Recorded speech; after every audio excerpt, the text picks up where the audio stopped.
saviez-vous que votre outil de recherche préféré peut planter en plein milieu d'une enquête gouvernementale? Imaginez-vous en train de fouiller des téraoctets de logs, quand soudain votre terminal se fige, le curseur clignote, et le processus se termine sans explication. C'est exactement ce qui est arrivé à des analystes de sécurité qui utilisaient RipGrep, le grep ultra rapide, sur des systèmes basés sur Musl. Mais alors, pourquoi un simple binaire, censé être robuste, s'effondre-t-il comme un château de cartes? Dans les 30 dernières secondes, RipGrep a transformé la recherche de texte en une course de Formule 1. Il indexe, filtre, et renvoie les résultats en millisecondes, même sur des archives compressées. Son secret? Un moteur de correspondance basé sur la bibliothèque regex de Rust, optimisé pour les processeurs modernes. Mais cette puissance a un prix. Sur des machines qui utilisent la libc-musl, le même binaire qui tourne sans accroc sur glibc se retrouve face à un mur invisible. Le problème s'est révélé lors d'une opération de triage de 12 TB de données, où RipGrep devait scanner plus de 200 millions de fichiers en moins de 2 heures. Au bout de 45 minutes, le processus a généré un segfo, un plantage de segmentation qui a vidé la mémoire et arrêté la recherche. Le log montre un appel système qui dépasse la taille de la pile, un indice que la gestion de la mémoire sous Musl diffère subtilement de celle de glibc. Pourquoi cela importe-t-il? Parce que RipGrep est devenu le couteau suisse des chercheurs, des administrateurs système, et même des journalistes d'investigation. Un plantage inattendu peut signifier la perte de preuves cruciales, le retard d'une réponse à une faille, ou simplement des heures de travail perdues. Le phénomène n'est pas isolé, d'autres outils compilés avec Rust, comme Exaouba, affichent des comportements similaires lorsqu'ils sont exécutés sur des images Docker minimalistes basées sur Musl. Ce qui s'est passé ensuite va vous surprendre. Une communauté de développeurs a reproduit le bug sur une VM Alpine, a isolé le problème à une fonction de gestion de la mémoire interne, puis a soumis un correctif qui a été intégré dans la version 14.0 de RipGrep. Le correctif consiste à désactiver une optimisation de pile qui, sous Musl, provoque un débordement lorsqu'on traite plus de 10 millions de correspondances simultanées. En pratique, cela signifie que les utilisateurs doivent soit mettre à jour, soit ajouter le flag maxCount pour limiter le nombre de résultats.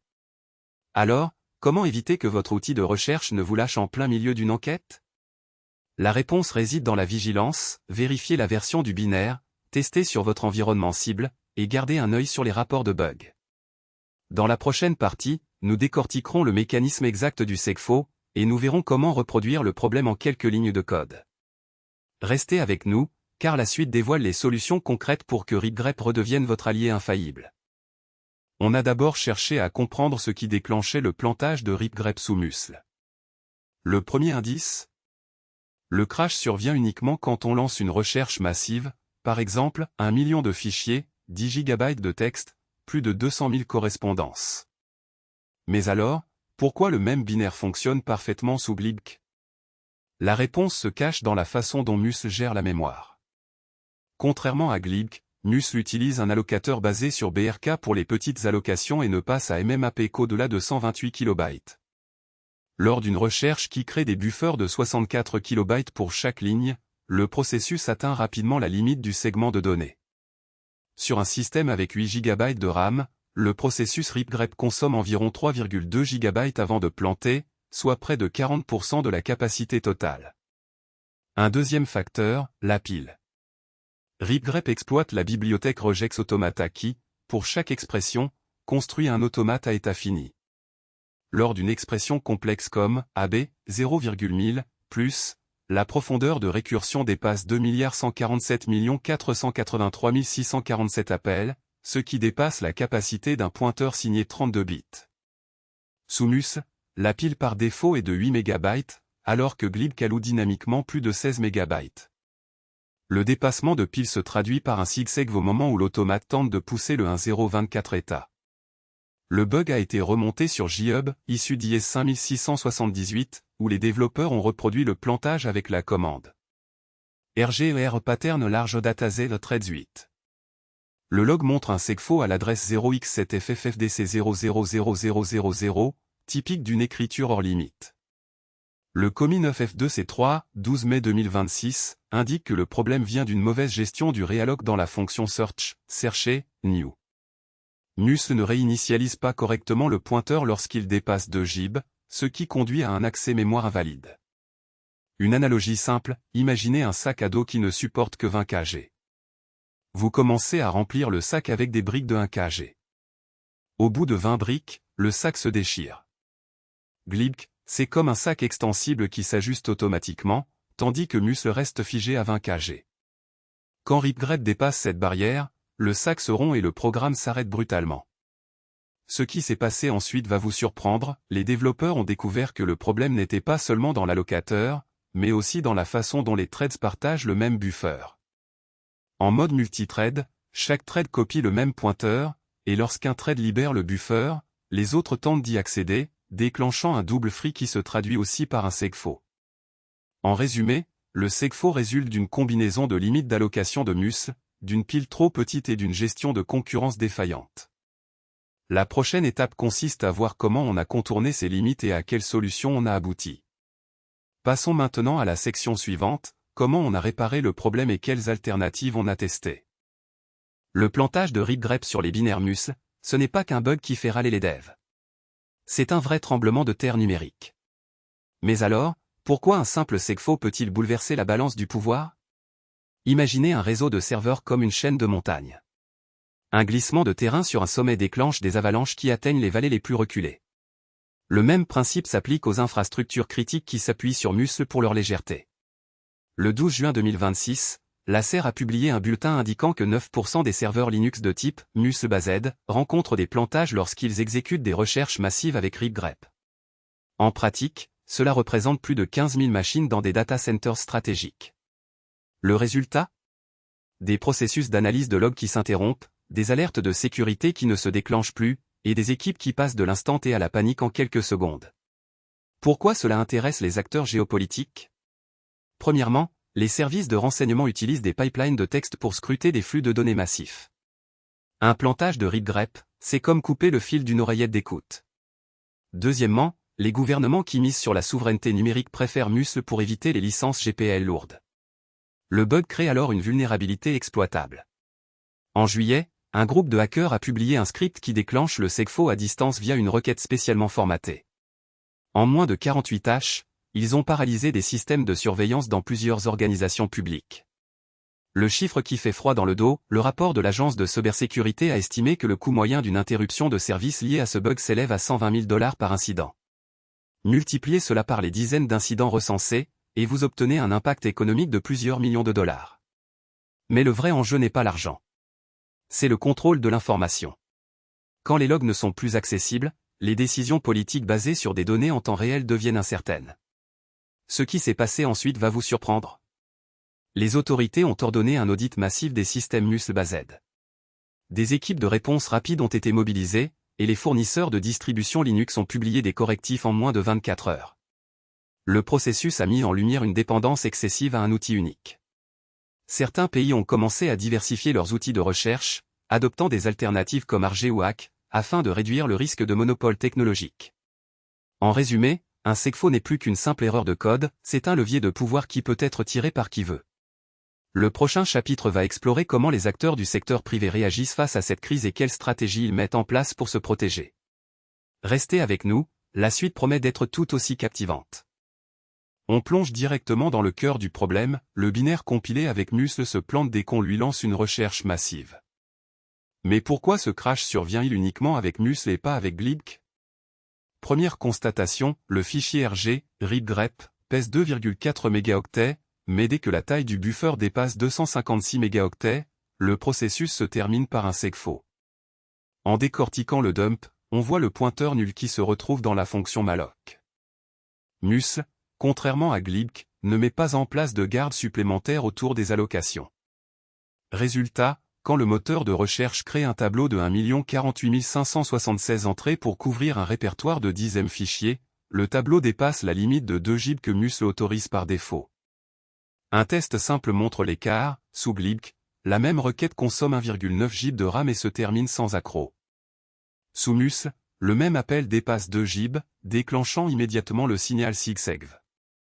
Le chiffre clé, c'est le paramètre malloc-max-6 qui, dans Muscle, vaut 2 147 483 648 octets. Au-delà, Muscle refuse l'allocation et renvoie nul. Mais alors, Pourquoi le code de RipGrep ne vérifie pas ce retour? La réponse se cache dans une optimisation agressive. Le développeur a supposé que malloc ne pouvait jamais échouer dans un environnement de recherche typique. Cette hypothèse, valable avec glibc où les allocations sont souvent surcommitted, s'effondre des compasses à musl, qui adoptent une politique plus stricte. Ce qui s'est passé ensuite va vous surprendre. En recompilant le même binaire avec le flag -default-malloc-max-6 égale 4G, le segfo disparaît. Le changement de configuration montre que le problème n'est pas un bug de musl, mais une incompatibilité entre les attentes du code et la configuration du runtime.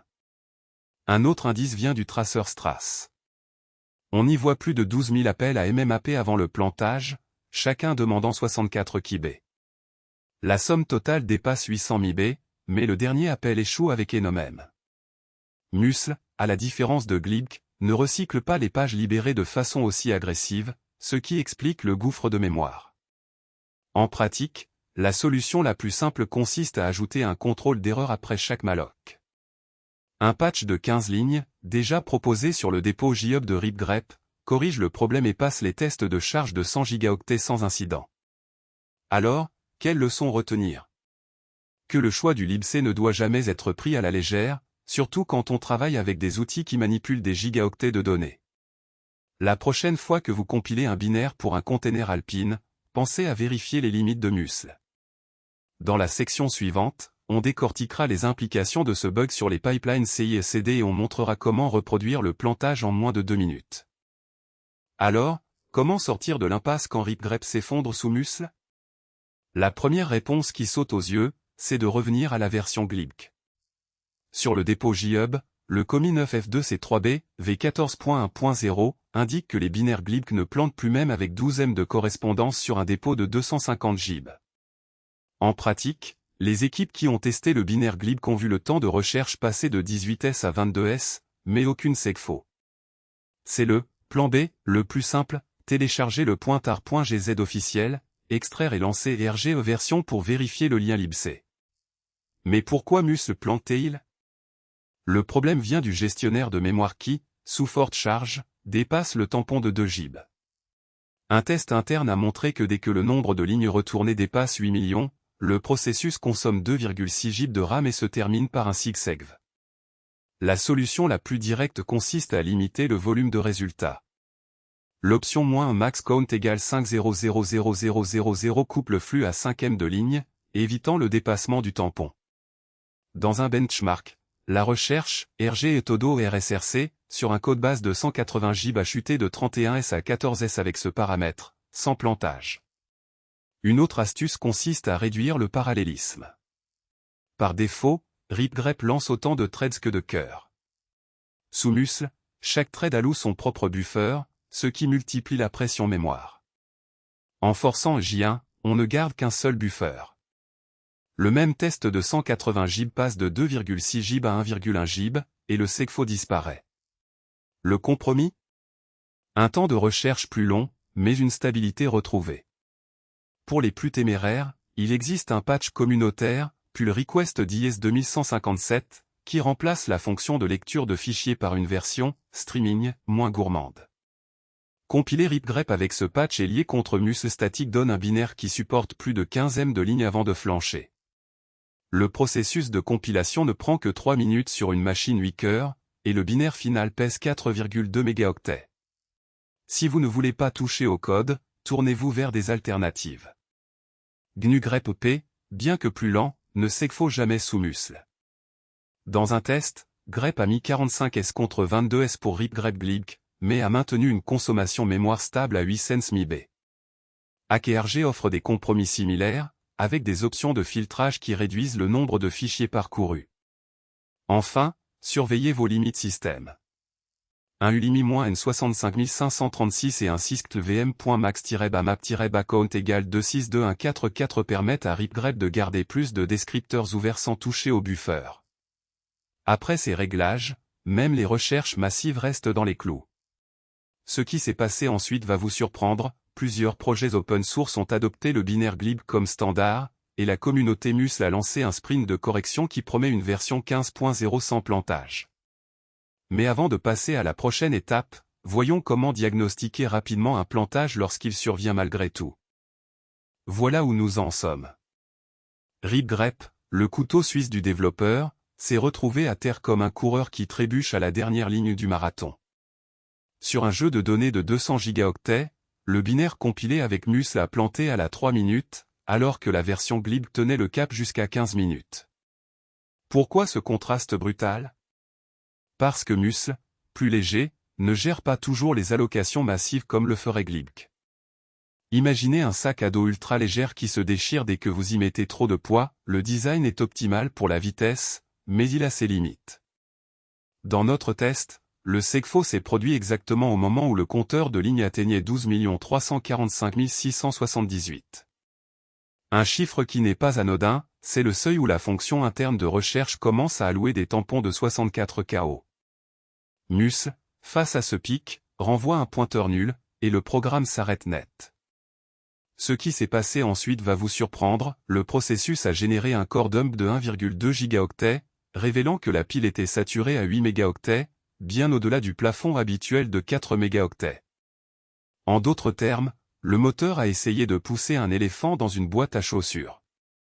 Les développeurs ont réagi rapidement. En recompilant avec l'option -c target CPU égale native et en désactivant le mode hidden, le plantage a disparu. Le gain? Un temps de recherche qui passe de 14s à 9s sur le même jeu de données. Mais alors, pourquoi ne pas simplement rester sur glib? Parce que Musl consomme 30% d'énergie en moins, un atout majeur pour les serveurs à haute densité. Le dilemme est réel, performance brute contre stabilité sous charge. Notre enquête montre que le problème n'est pas un bug isolé. D'autres outils basés sur Musl, comme FD ou Exa, affichent des comportements similaires dès que les entrées dépassent les 10 millions. La communauté open source travaille déjà sur un correctif qui limiterait la taille des tampons à 32 KO, évitant ainsi le débordement. En attendant, la meilleure pratique consiste à surveiller la taille des requêtes et à activer le flag max count pour garder le contrôle. En résumé, Rip Grep ne va pas disparaître du jour au lendemain, mais son usage doit être ajusté. Pensez à vos besoins, recherche ultra rapide sur de petits dossiers ou exploration massive sur des archives volumineuses. Le choix du binaire, du flag et de la configuration devient votre levier. Vous avez testé Rip Grep avec Musl? Partagez votre expérience dans les commentaires. Si la vidéo vous a éclairé, n'oubliez pas de liker, de vous abonner et d'activer la cloche. Chaque geste nous aide à creuser plus loin, à tester d'autres outils et à vous livrer du contenu toujours plus pointu. Restez curieux, et à très vite pour la prochaine plongée technique.